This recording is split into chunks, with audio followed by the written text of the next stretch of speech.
Hello everyone, this is for class 10 2026 கான edition இது.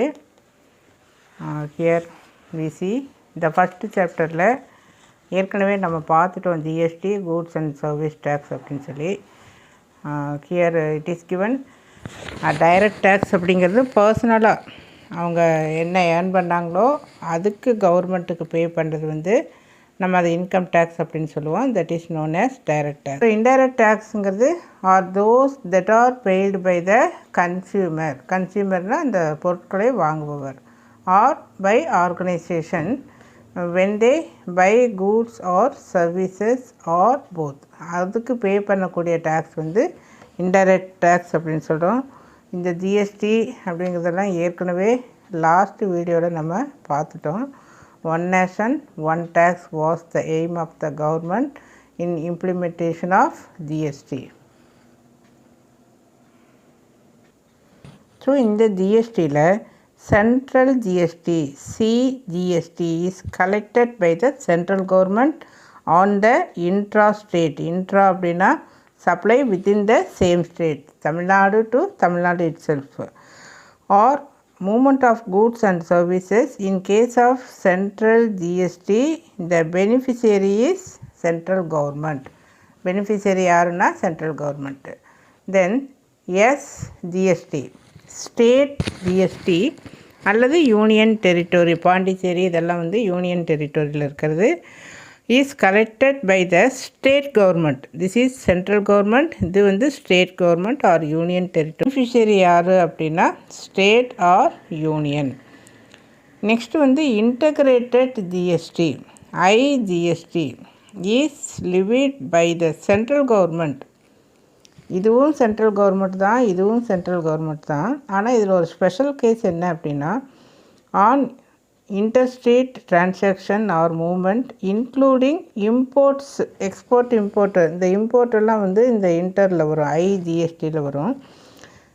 Supply from one state to another state. இதில் என்ன ஸ்பெஷல்னு சொன்னோம்னா இதில் சில ஆர்டிகிள்ஸ்க்கு வந்து under some consideration, under some law அதனுடைய பெனிஃபிட் வந்து ஸ்டேட் கவர்மெண்ட்டுக்கும் பிரித்து கொடுப்பாங்க. அதுதான் வந்து இன்டர் ஜிஎஸ்டி அப்படின்னு சொல்லி சொல்கிறது. டோட்டலாக வந்து சென்ட்ரல் கவர்மெண்ட்டுக்கு போகும். But under some consideration some ஆர்டிக்கிளினுடைய அந்த பெனிஃபிட் வந்து ஸ்டேட் கவர்மெண்ட்டுக்கும் அவங்க பகிர்ந்து கொடுக்குறாங்க. Later distribute IGST between the respective state governments as per the law. இதை தான் சொன்னது, as per the law. If nothing is mentioned about the sale நம்ம இன்ட்ரா அப்படின்னு சொல்லி கன்சிடர் பண்ணிக்கிறோம். ஸோ ஒரு டீலர் வந்து கலெக்ட் பண்ண அந்த டேக்ஸை வந்து சென்ட்ரலுக்கும் பே பண்ணுறாரு, ஸ்டேட்டுக்கும் பே பண்ணுறாரு. எப்போது இன்ட்ராவில். ஸோ பாருங்க இருக்குது பாரு, pier and deposit central GST with the central government and the state GST with the state government.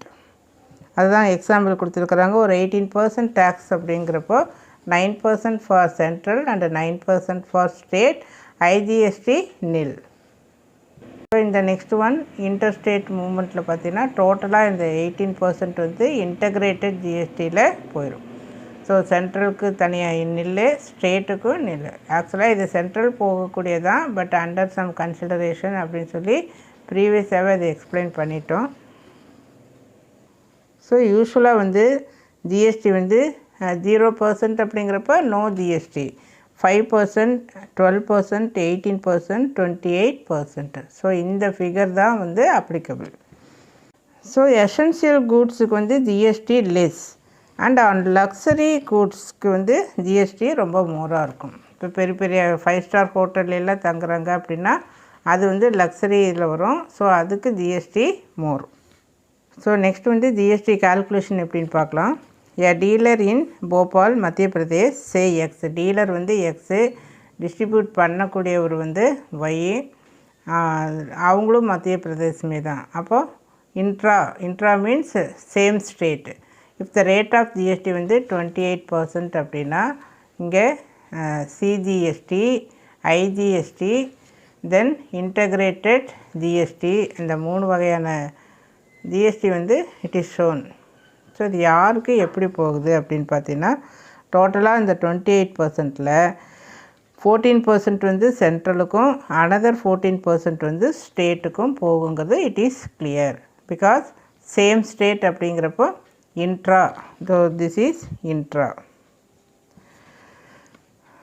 இதனுடைய calculation 14/100 into 8,000, 1,120, the same 1,120 for state also. Integrated GST nil. Next பார்த்தீங்கன்னா a dealer in Bhopal, Madhya Pradesh. He supplies goods and services worth rupees 8,000 to Agra. So இது வந்து state to state, so இன்டரில் வந்துடும். So from one state to another state அப்படிங்கிறப்போ central கவர்மெண்ட்டுக்கு GST கிடைக்காது. So இந்த 28% ஐஜிஎஸ்டியில் வந்துடும். So for intra from one state to another state means this is nil, this also nil. Totally ஐஜிஎஸ்டியில் அந்த 28% கால்குலேட் பண்ணிக்க. So IGST is calculated on sale price. Sale ப்ரைஸில் தான் ஐஜிஎஸ்டியை கால்குலேட் பண்ணணும். சப்போஸ் டிஸ்கவுண்ட் இருக்குது அப்படின்னா அந்த டிஸ்கவுண்ட்டை மைனஸ் பண்ணிவிட்டு அதுக்கப்புறம் தான் நம்ம கால்குலேஷன் வந்து ஜிஎஸ்டிக்கு கொண்டு வரணும்.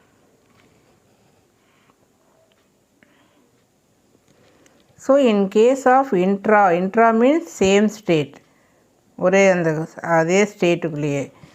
அப்போ 9% for central and 9% for state, IGST nil. So in case of inter state, that is from state to state, இங்கே 18% அப்படிங்கிறப்போ இந்த 18%ல் சென்ட்ரலுக்கு இல்லை ஸ்டேட்டுக்கும் இல்லை, பட் இன்டர் ஜிஎஸ்டிக்கு இந்த 18%ம் போயிடும். So for the sake of clarity, cost price and selling price should be considered exclusive of tax unless mentioned in a particular problem.